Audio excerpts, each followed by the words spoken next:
जय श्री राम। कृष्ण वंदे जगत गुरु हम मदन भागीरथी के अविरल प्रवाह में आप सर्वात्मीय बंधुओं का हार्दिक स्वागत है, अभिनंदन है। नित्य सत्संगत के तहत आज का प्रसंग श्रीमद् भगवत गीता यथावत भाग 17।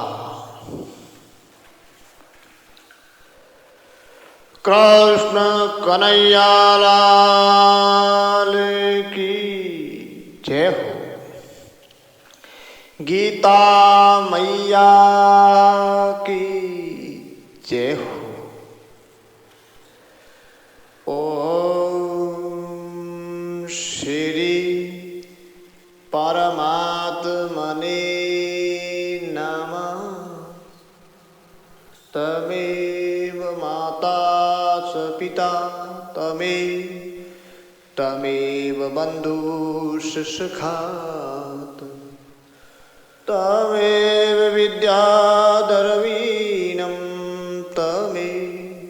तमेव सर्वं देवने। शान्ताकारं भुजगशयनं पदं नाभं सुरेशं विश्वाधारं गगनसदृशं मेघवर्णशुभङ्गं लक्ष्मीकान्तं कमलनयनं योगिभिर्ध्यानगम् वन्दे विष्णुं भवभयहरं सर्वलोकैकनाथम्।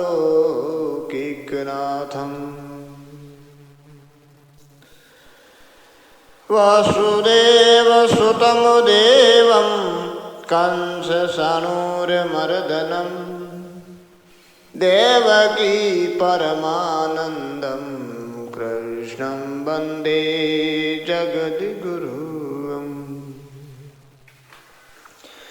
अद्वैतामृतवर्षिणीं भगवतीम् अष्टादशाध्यायिनीम् अम्ब त्वामि अनुसन्धामि भगवद्गीते भगवद्वेषिणीम्।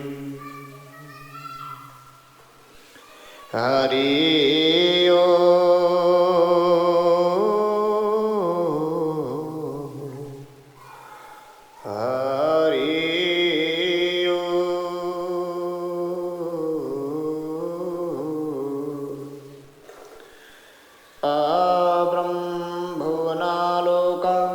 पुनरावर्तिनो अर्जुन मामुपेत्यतु कौन्तेय पुनर्जन्म न विद्यते।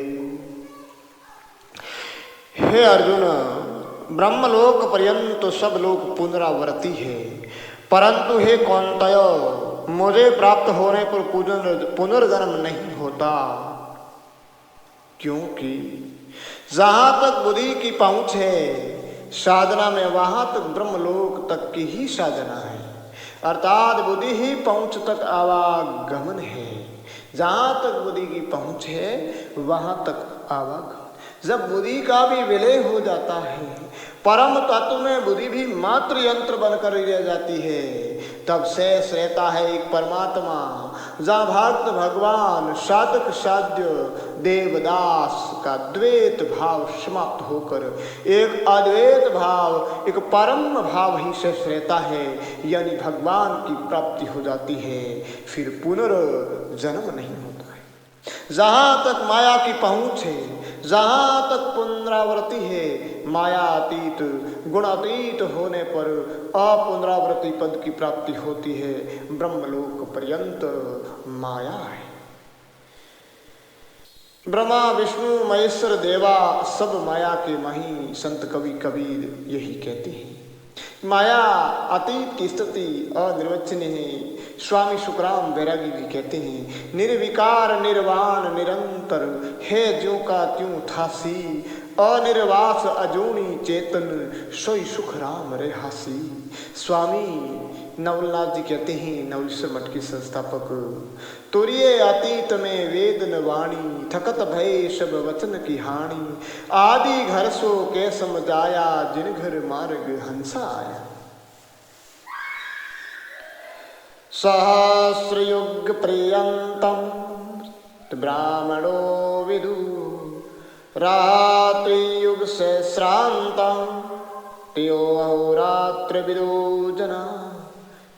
जो मनुष्य ब्रह्मा के 1000 सत्रयुगी वाले एक दिन को और 1000 सत्रयुगी वाली एक रात्रि को जानते हैं, वे मनुष्य ब्रह्मा के दिन और रात को जानने वाले हैं। यानी इसमें जो विशेष बात बताई है, गूढ़ रहस्यात्मक आध्यात्मिक बात, यानी गीता में व्यवहार व परमार्थ दोनों पक्ष है। व्यवहार कुशल व्यवस्था भी है तो परमार्थ की विलक्षणता भी है। सत्य, त्रेता, द्वापर और कली, पृथ्वी लोक के इन 4 युगों को एक सत्रयुगी कहते हैं। ऐसी 1000 सत्रयुगी बीतने पर ब्रह्मा जी का एक दिन होता है और 1000 सत्रयुगी बीतने पर ब्रह्मा जी की एक रात्रि होती है। सतयुग 17,28,000 वर्ष का, त्रेता 12,96,000 वर्ष और द्वापर 8,64,000 वर्ष और कली 43,20,20,000 वर्ष। तो एक ये यानी कलयुग 4,32,000 वर्ष, तो सतयुगी हो गई 43 लाख और 20,000 वर्ष। 71 सतयुगी का एक मनवत्र होता है, यानी एक सतयुगी 43 लाख और 20,000 वर्ष की हुई, ऐसी 71 सतयुगी होगी तब एक मनवत्र होगा। और शब्दे मनवत्र होगा तब ब्रह्मा जी का एक दिन होगा। तो 100 मनवत्र की ही एक रात्रि होगी, इसलिए 100 मनवत्र और की रात और 100 की दिन। तो दिन रात किसी गणना के अनुसार 100 वर्ष की ब्रह्मा जी की आयु होती है। 100 वर्ष पूर्ण होने पर ब्रह्मा जी वो उनका लोक परमात्मा में पुनर्लीन हो जाता है। यह श्रीमद् भागवत महापुराण के अनुसार, वेद व्यास जी के अनुसार ये गणना है। तो कितनी ही बड़ी आयु क्यों न हो, परंतु है काल के अधीन, यानी अवधि वाले हैं।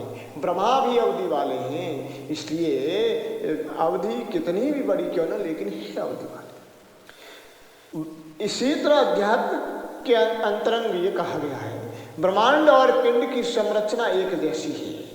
जो तो शरीर में बुद्धि ब्रह्मा है और विद्या और अविद्या ये दोनों दिन और रात है।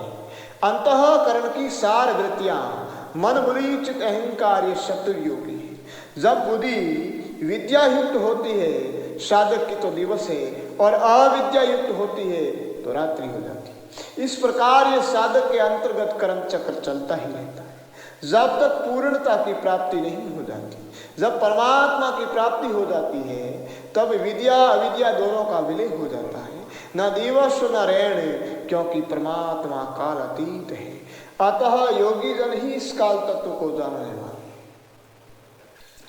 जरा मरण व्यापे नहीं, रैन दिवस न होय, ऐसा अक्षय देश है जहाँ जावे विरला कोय।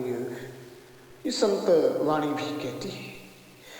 अव्याक्य अव्याक्यं सर्वा प्रभवन्त्यः रागमे, रात्र्यागमे प्रलीयन्ते तत्रैव व्यक्त संज्ञके। संपूर्ण सरासर भूतगणों ब्रह्मा के दिन के आरंभ काल में अव्यक्त से अर्थात ब्रह्मा के सूक्ष्म शरीर से पैदा होते हैं और ब्रह्मा की रात्रि के प्रवेश काल में उस अव्यक्त नामक ब्रह्मा के सूक्ष्म शरीर में लीन हो जाते हैं। भगवान सृष्टि की उत्पत्ति प्रलय के माध्यम से साधक के जागृत यानी चेतन और अचेतन की बात बताई है। विद्यायुक्त बुद्धि स्वरूप में जागृत होती है, अविद्यायुक्त बुद्धि स्वरूप से विषेद रहती है, अनजान रहती है। भूतग्रामं सेवायं भूतवा भूतवा परलीयते, रात्रि आगमे आवस पारत प्रभत्य राग। हे पारतु, वही यह भूत समुदाय उत्पन्न हो होकर प्रकृति के वश में हुआ, रात्रि के प्रवेश काल में लीन होता है और दिन के प्रवेश काल में फिर उत्पन्न होता है। जब तक साधक की बुद्धि गम्य साधना है तब तक विद्या अविद्या का चक्र चलता ही रहता है। कभी विद्या की प्रबलता से लक्ष्य के प्रति जागृति पैदा हो जाती है तो कभी अविद्या के आवरण से लक्ष्य से वृत्ति ओझल हो जाती है। परस्तिस्मातु भावो अनन्य व्यक्तो अव्यक्ता सनातन यह स सर्वेषु भूतेषु नश्यसु न विनश्यति अव्यक्तो अक्षरः इति युक्तस्तमः परमां गतिः यं प्राप्य न निर्वर्तते तद्धधां परमं। परंतु स्वाभिक्त ब्रह्मा के सक्षम शरीर से अन्य विलक्षण आदि अत्यंत श्रेष्ठ भाव रूप से जो व्यक्त है वह संपूर्ण प्राणियों के नष्ट होने पर भी नष्ट नहीं होता।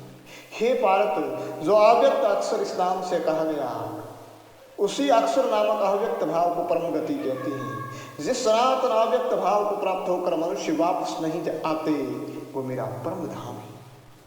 यानी उत्पत्ति, स्थिति और प्रलय तथा प्रलय के बाद भी जो सता रहती है वह सनातन अव्यक्त। साधक की बुद्धि जो सूक्ष्म है वो इंद्रिय ग्राह्य यानी इंद्रियों से दिखाई नहीं पड़ती, नहीं होने से अव्यक्त कहलाती है।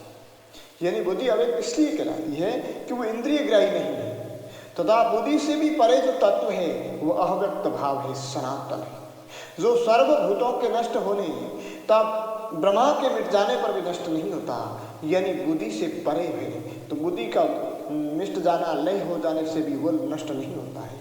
ब्रह्मा बुद्धि को कहा गया है, ब्रह्मा भी उसी अव्यक्त में लीन हो जाते हैं। जैसे ऐसे सनातन अव्यक्त भाव को अविनाशी कहते हैं और उसी को परम गति कहते हैं जो अक्षर है। वही मेरा परम धाम है। अक्षर जिसका क्षय नहीं होता है, नाश नहीं होता, शाश्वत और सत्य स्वरूप है, जिसको प्राप्त करने के बाद मानव पुनः जन्म मरण में नहीं आता है।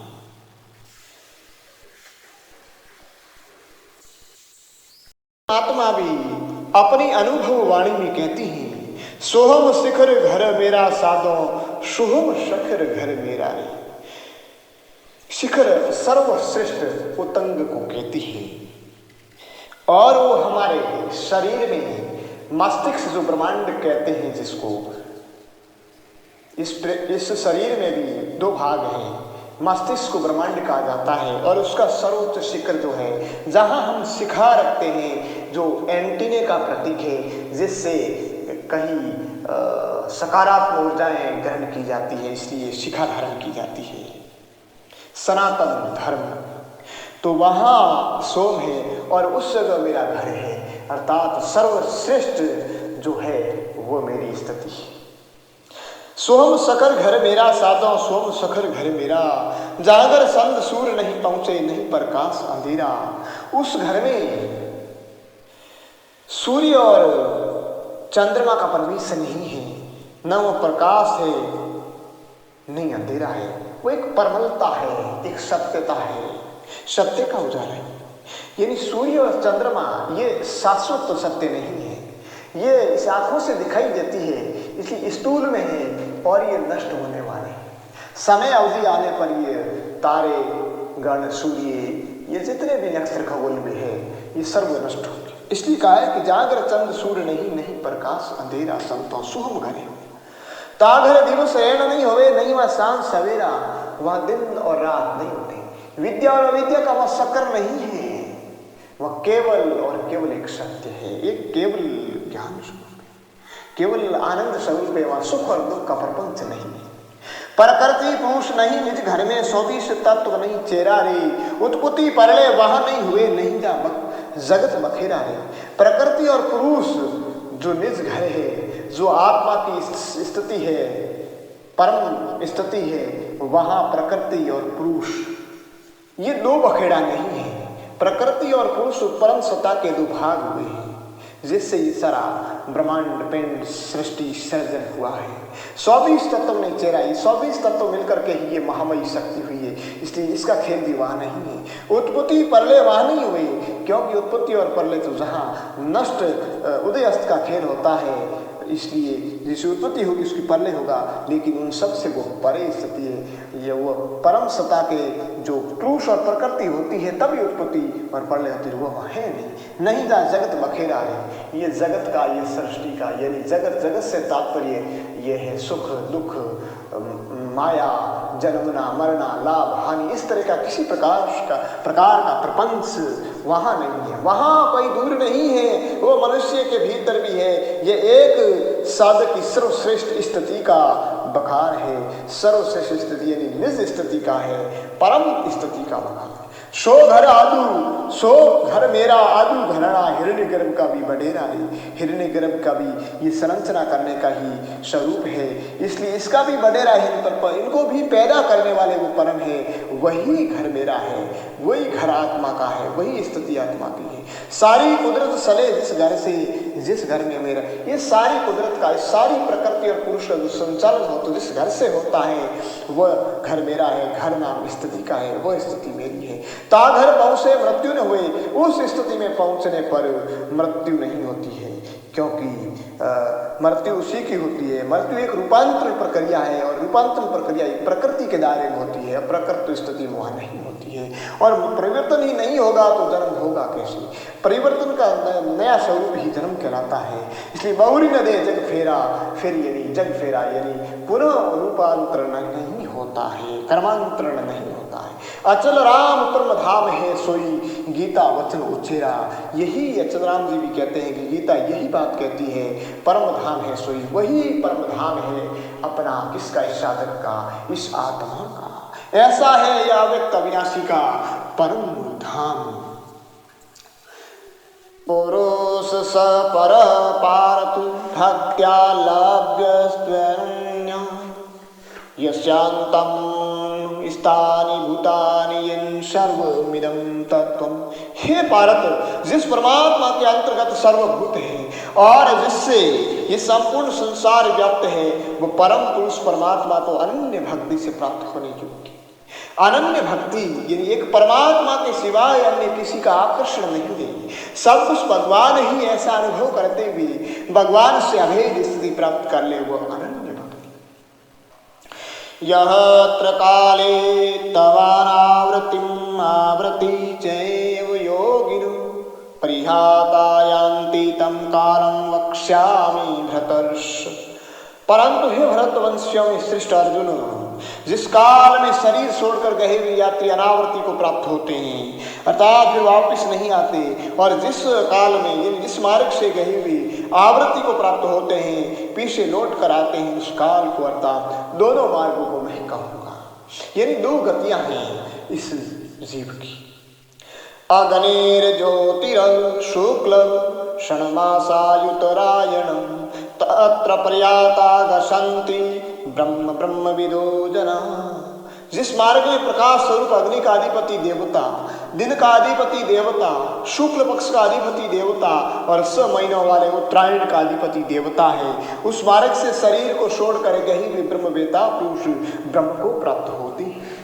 अग्निर ज्योतिर ये शब्द इसमें आया, तो अग्नि माने जप है, क्योंकि वाक की अधिष्ठात्री देवता अग्नि है, और उनसे गुरु शब्द का उच्चारण करो, भगवत के नाम का जप करो, और जप करते करते जब सूक्ष्म होने पर भ्रकुटी में ज्योति प्रकट होगी, यानी अग्नि जब प्रज्वलित होती है तो प्रकाश होता है, प्रकाश स्वरूप होता है। तो प्रकाश मतलब दिव्य पुरुष का दर्शन।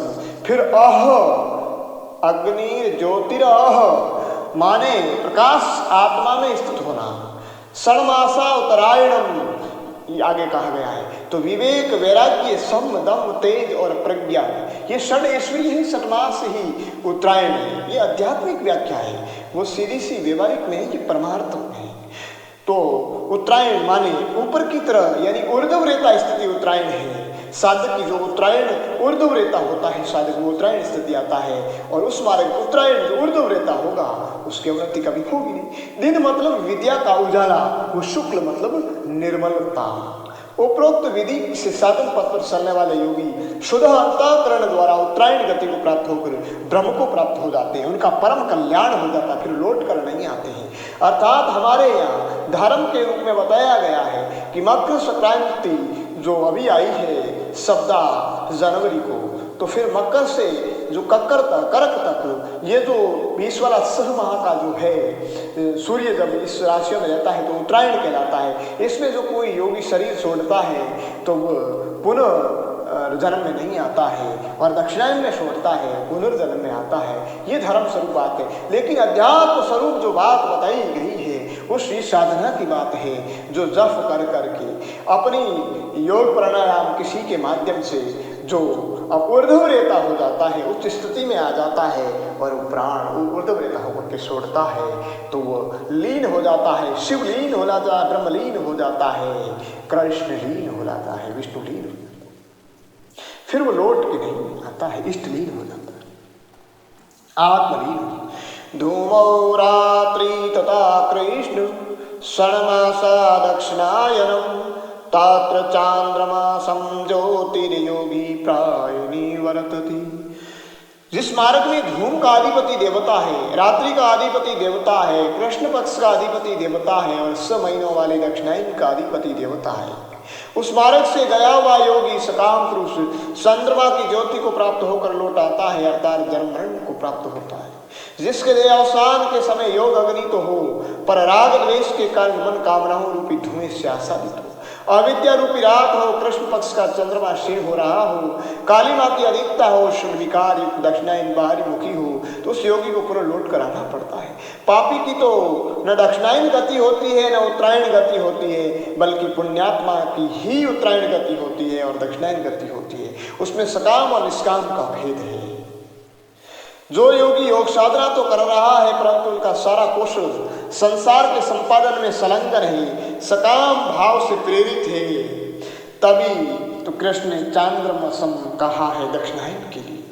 चांद्रमसम मतलब मन का अधिष्ठात्री जो देवता है वो चंद्रमा है, तो यह योगी मन से ऊपर नहीं उठ पाएगा। मन की वासना के अनुरूप मानसिक शक्ति प्राप्त कर तदाकार होकर पुनः संसार में लौट आएंगे, ऊपर नहीं जाएंगे। शुक्ल कृष्ण गति होते जगत शाश्वते मते, एक यात्यनावृति मन्याव्रतते पुनः। क्योंकि जगत के 2 प्रकार शुक्ल और कृष्ण मार्ग शाश्वत माने गए ही हैं। इसमें एक के द्वारा गया हुआ पुनः लौट कर नहीं आता और दूसरे के द्वारा गया हुआ पुनः लौट कर आता है, अर्थात जन्म मरण को प्राप्त होता है। नेते श्रुति पारत जानन्योगी मुह्यते कंच, तस्मात् सर्वेषु कालेषु योग युक्तो भव अर्जुन। हे पार्थ, इन दोनों मार्गों को जानने वाला कोई भी योगी मोहित नहीं होता है। अतः हे अर्जुन, तू सब समय में योग युक्त हो, यानी समता में स्थित हो जा, अर्थात नित्य निरंतर भजन रत रहे। वेदेषु यज्ञेषु तपः सुसेवदानेषु यत् पुण्यफलं प्रदिष्टम् अत्येति तत्सर्वमिदं विदित्वा योगी परं विस्तारमुपेति सद्यम्। योगी पुरुष इस रहस्य को तत्व से जानकर, यानी इस अध्याय में जो उक्त बात बताई गई है उस रहस्य को तत्व से जानकर वेदों में, यज्ञों में, तपों में तथा दान में जो पुण्य काल कहे गए हैं, पुण्य फल कहे गए हैं, उन सभी पुण्य फलों का अतिक्रमण कर जाता है योगी, उल्लंघन कर जाता है और आदि स्थान परमात्मा को प्राप्त हो जाता है। परम आद्य स्थान परमात्मा को प्राप्त योगी को वेद, यज्ञ, दान से अब कोई प्रयोजन नहीं रहता, क्योंकि वेद वर्णित अविदित तत्व को तप तितिक्षा से इंद्रिय संयम द्वारा निहत कर्म रूप यज्ञ से पूर्ण प्रसन्न होकर, प्रपन्न होकर विदित कर दिया है। अब इन सकाम कर्मों से उनका कोई प्रयोजन नहीं रहा, निष्काम होकर परम आद्य धाम में प्रतिष्ठित हो गया। ओम तत्सतयति श्रीमद्भगवद गीता उपनिषत्सु ब्रह्म विद्यायां योग शास्त्रे श्री कृष्ण अर्जुन समवादि अक्षर ब्रह्म योगो नाम अष्टमो अध्याय। आज की सत्संग को हम यही विश्राम देते हैं। कृष्णम वंदे जगत गुरुम। श्री गीता मैया की जय हो।